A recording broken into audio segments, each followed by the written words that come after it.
Isaac gained over 100,000 subscribers in less than 6 months while only uploading 4 videos. So to prove it wasn't luck, I spent the last 7 days studying every single one of Isaac's videos to reverse engineer his strategy so we can replicate his result. To do that, I built the exact framework he used to go viral. It comes down to 3 steps, and it starts with the first pillar, identity.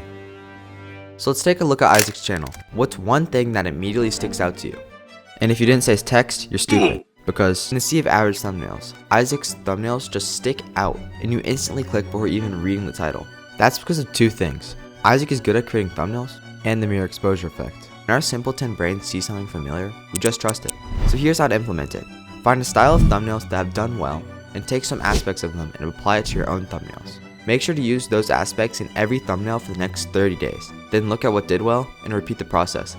By the end, you should have some high click-through rate thumbnails. Now you have the click, but if they don't stay after that, it's completely useless.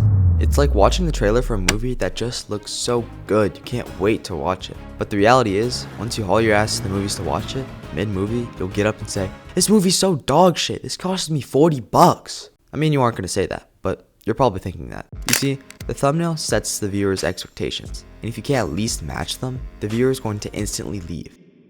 In Isaac's intros, he always delivers a ton of value in a small amount of time, essentially retention editing, but he also uses music too.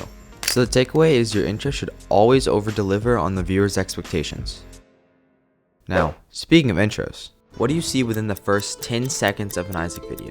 You see Isaac, of course, or at least his character, and that makes him a lot more credible. What you need is a distinct and recognizable character, something that gets the viewer saying, "Oh, it's Carter."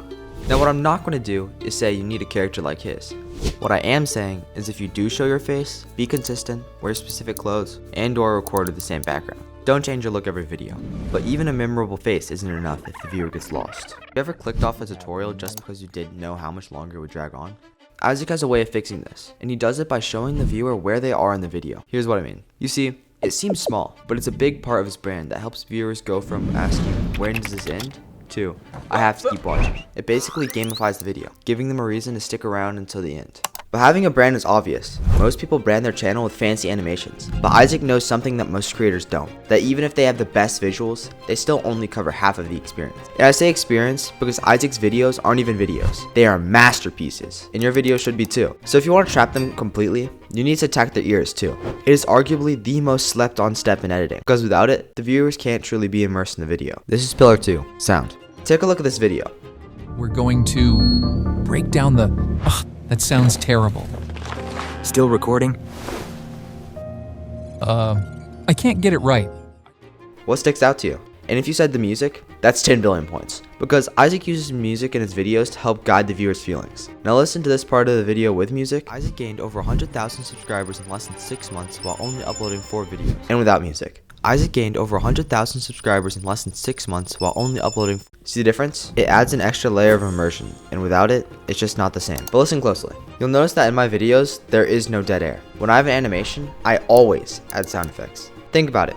When there's a zoom into something important, but there's no sound, it feels so empty. And when you do add sound, it makes it so much better. Even though it's such a small thing, it makes a world of difference. Sound and visuals are important, but not nearly as important as the final pillar of the framework, the story.